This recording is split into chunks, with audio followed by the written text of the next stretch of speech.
Halo semua, kali ini kita akan belajar tentang teori belajar humanistik.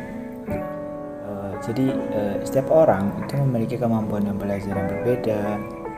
Oleh karena itu, bagi semua tenaga pengajar itu tidak dapat memukul rata suatu pendekatan belajar yang sama untuk semua muridnya. Ada sejumlah teori belajar yang bisa disesuaikan dengan karakter kemampuan muridnya. Salah satunya dengan teori belajar humanistik. Bagi tenaga pengajar, mengemban tanggung jawab yang besar dalam melakukan pekerjaannya untuk mencerdaskan bangsa bukan perkara yang mudah ya. Maka dari itu, proses mengajar juga membutuhkan persiapan yang matang, yang baik, untuk memastikan bahwa materi atau pengetahuan dapat tersampaikan dengan baik. Selain itu, mengajarkan ilmu pengetahuan bukan merupakan pekerjaan yang mudah, sesederhana memberikan materi, melainkan ada kewajiban besar yang dibaliknya, di mana mereka dituntut untuk membuat murid-muridnya dengan kemampuan yang berbeda bisa memahami satu pelajaran yang sama. Untuk itu, perlu dipahami apabila mengajar tidak sekedar menyampaikan materi, tapi lebih dari itu ya. Mengajar merupakan bagian suatu tenaga pendidik untuk melakukan pendekatan sistematik dan psikologis terhadap muridnya untuk memahami mereka.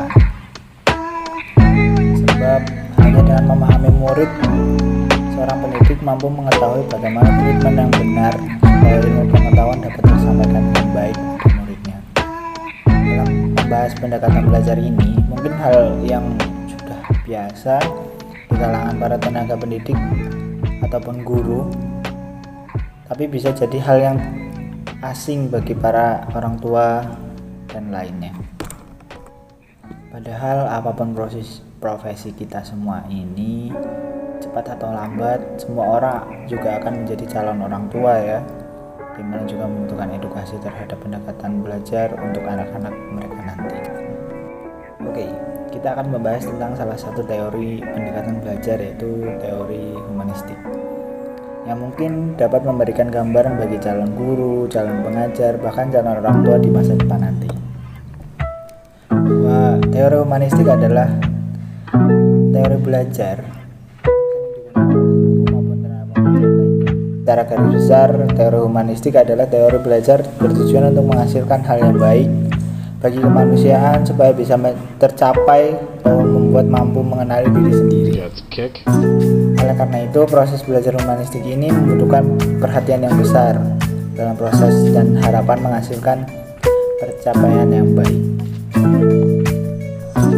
Jadi ada beberapa macam teori dari menurut beberapa para ahli ya. Yang pertama ada teori humanistik menurut Arthur Kopp. Jika membahas mengenai teori humanistik ini, maka salah satu tokoh terkenal yang paling sering disebut-sebut yaitu Arthur Kopp. Beliau adalah orang psikologi sekaligus pengajar yang berasal dari Ohio, Amerika Serikat. Menurut pendapat Kopp, belajar bukan hanya tentang bagaimana mencapai materi, namun lebih dari itu. Belajar adalah bagaimana seseorang bebas mencari cara mereka sendiri dan bisa dilakukan lewat mana saja.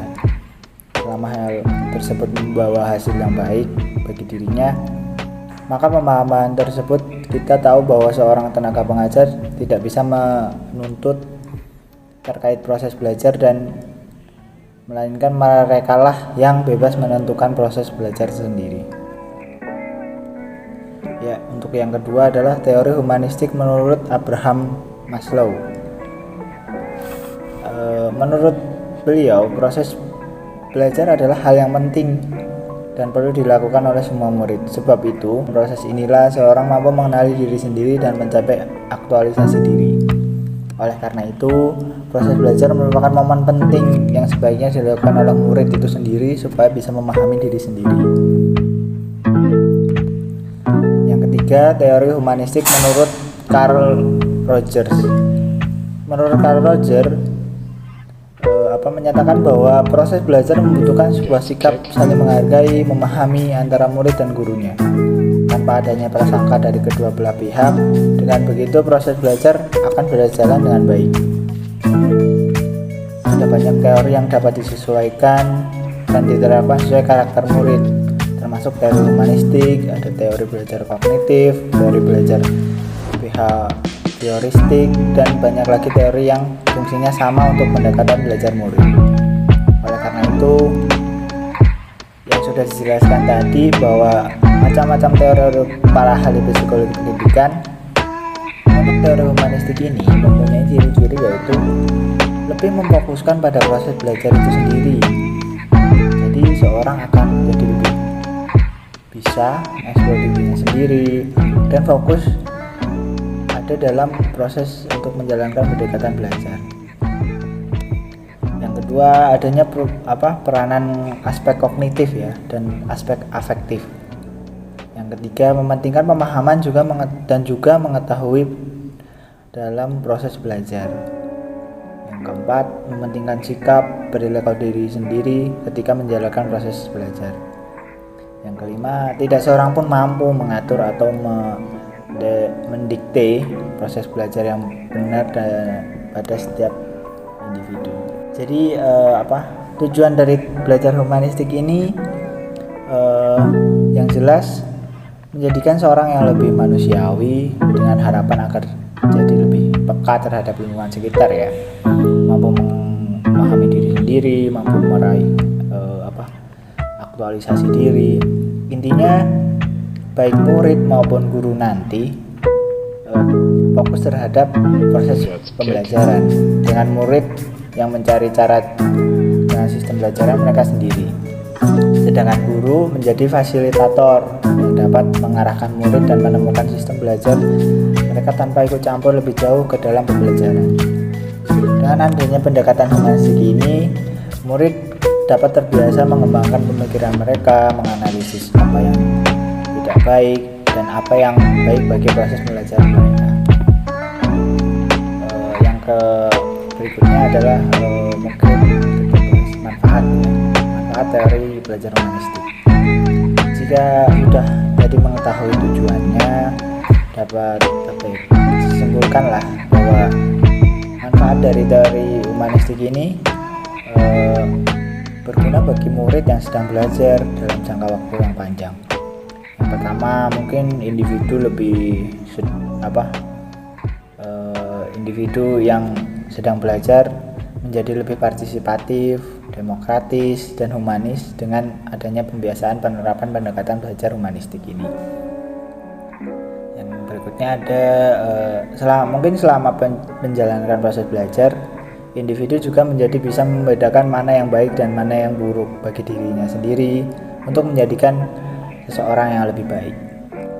Yang keempat, adanya kesempatan dan kebebasan yang sepenuhnya diberikan oleh murid membuat secara otomatis ikut menghargai kebebasan ya untuk berpendapat terhadap orang lain. Pendekatan belajar humanistik juga memicu murid agar lebih semangat, meningkatkan minat belajar mereka, sebab mereka melakukan dengan senang hati sesuai dengan kemampuan sendiri. Kita lanjut bahwa teori humanistik ini memiliki konsep yang dimana setiap individu memiliki kendali penuh untuk kelulusan dan hasil belajar mereka. Untuk bisa sampai pada hasil memuaskan, individu perlu memiliki motivasi yang bisa membuat minat belajarnya meningkat. Motivasi tersebut bisa jadi berasal dari luar maupun dalam diri individu masing-masing. Maka peranan tenaga pengajar di sini sangat diperlukan untuk membantu mereka menemukan motivasi belajarnya. Dalam proses belajarnya, setiap individu juga harus memperhatikan aspek dari segi kognitif dan afektif yang nantinya akan mempengaruhi mereka dalam proses pembelajaran. Selain motivasi, pengetahuan tentang pendekatan belajar yang humanis juga dibutuhkan oleh guru dan murid, supaya keduanya memiliki pemahaman yang tujuan yang sama. Begitu dengan hal yang diharapkan menghasilkan kesuksesan sebagai hasil proses belajar tersebut. Jadi berdasarkan konsep teori humanistik ini, kita paham bahwa peranan guru dan murid saling mengimbangi bagi calon tenaga pengajar maupun orang tua dapat melakukan penerapan teori humanistik ini dalam sistem pembelajaran nanti ya. Kita lanjut, kita masuk ke bagaimana sih teori pembelajaran dalam metode belajar humanistik ini? Yang pertama, mungkin sebagai seorang pengajar tentu membutuhkan sejumlah persiapan yang baik dan matang sebelum melakukan proses penerapan teori ini. Langkah awal sebelum memulai pembelajaran dengan murid mungkin dapat mempersiapkan seperti yang pertama, menentukan tujuan pembelajarannya dulu, cari tahu apa yang ingin dihasilkan dalam proses pembelajaran tersebut, terus juga merumuskan materi yang akan dipelajari sesuai dengan tujuan awal. Hal ini berfungsi supaya materi yang diberikan itu tidak meluas dan menjadi tidak efektif gitu. Juga melakukan identifikasi sejauh mana sih kemampuan murid, amati individu supaya mampu memperkirakan kemampuan analisisnya, daya serapnya, dan perilakunya. Kemudian memilih dan melakukan analisis terhadap topik materinya yang mana sekiranya murid berminat atau ingin ikut serta dalam pembelajaran tersebut. Dan juga dari tenaga pendidik juga perlu mempersiapkan kerangka fasilitas belajar yang dapat dirancang itu dengan efektif begitu. Juga membimbing murid agar selalu aktif dalam proses belajar mengajar. Juga memberikan bimbingan kepada murid supaya paham akan makna dari pentingnya pengalaman belajar mereka, dan juga mendorong agar supaya melakukan penerapan yang serupa bahkan di luar proses pembelajaran tersebut. Yang terakhir ya melakukan evaluasi selama proses pembelajaran. Dalam hal mempersiapkan materi, para tenaga pengajar juga perlu sesekali melakukan variasi belajar dengan menggunakan media pembelajaran, misalnya dengan digital. Oke, kita masuk ke bagaimana mengaplikasikan proses pembelajaran teori humanistik ini ya. Kalau menurut aku mungkin pada awal pertemuan dapat memberikan motivasi dulu supaya murid mau atau tertarik untuk mengikuti pembelajaran. Yang kedua, tujuan pembelajaran yang dipaparkan oleh guru. Namun apabila ada murid yang belum memahami, guru dapat menjelaskan ulang untuk memastikan murid benar-benar tahu arah pembelajarannya. Yang ketiga, ini penting bagi pengajar atau guru untuk memahami ciri dan karakteristik murid yang akan dipaparkan supaya menyesuaikan keinginan muridnya begitu. Dan juga memfasilitasi sumber materi melalui berbagai media, termasuk media kreatif ya, supaya murid tidak bosan seperti buku atau modul pembelajaran dengan perangkat audio visual begitu. Dan juga yang tak kalah penting juga menjalin komunikasi yang baik dengan murid supaya proses belajar tetap terkendali. Yang keenam, mendorong murid untuk untuk semakin meningkatkan kreativitas supaya lebih peka terhadap diri sendiri dan sekitarnya. Dan juga menjaga situasi belajar supaya selalu kondusif. Yang berikutnya lagi mungkin melakukan kegiatan yang sifatnya itu mendorong murid untuk selalu aktif selama proses belajar berlangsung. Oke, jadi udah tahu ya teori humanistik itu apa. Jadi kesimpulannya gini teman-teman,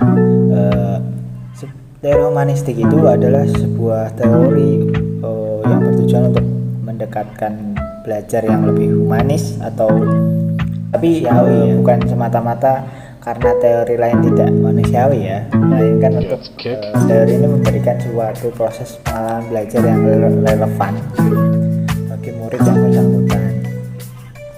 Dengan begitu harapannya supaya murid yang melakukan pendekatan belajar ini mencapai hasil yang baik, hasil yang maksimal juga. Tapi hasil yang maksimal itu bukan sekedar nilai ya, baik dalam bidang akademisnya, melainkan juga menghasilkan pribadi yang lebih baik lagi. Jadi di sini peran guru itu meskipun terkesan minimal, namun sebenarnya peran guru itu cukup besar. Yang pertama membimbing murid, terus memotivasi juga dan itu juga bukan hal yang mudah ya, karena hal tersebut tidak bisa diraih dari membaca buku saja, dan juga dan juga ini suatu pengalaman seorang tenaga pengajar untuk bisa menyikapi muridnya. Selain itu, proses belajar humanistik, murid juga diberikan tanggung jawab yang besar terhadap pembelajaran yang akan mampu mengaruhi hasil belajar, di mana keduanya membutuhkan suatu kerjasama yang baik, seimbang, dan saling memahami satu sama lain. Akan tetapi, sebagai sebuah teori yang dirumuskan manusia, teori ini juga tidak bisa diterapkan sama rata pada semua anak, karena pada dasarnya setiap manusia itu berbeda dari segi kemampuannya, perilakunya. Begitu juga dengan teori yang lain, meskipun pada dasarnya teori tersebut saling berhubungan dan melengkapi. Maka jika nanti kalian seorang tenaga pengajar atau mungkin calon orang tua, maka hal yang mendasar yang paling penting yang dimiliki adalah kemampuan untuk memahami karakteristik anak dan murid. Dengan begitu, jika bisa memahami mereka, maka kamu tahu pendekatan seperti apa sih yang dibutuhkan. Begitu. Jadi mungkin itu saja yang bisa saya sampaikan di video ini. Mungkin bisa bermanfaat bagi kalian semua. Sekian. Mungkin ada pesan dari saya untuk mungkin nanti calon-calon pendidik. Yang pertama, kalian harus tetap sehat, tetap kuat, dan tetap hidup. Sekian.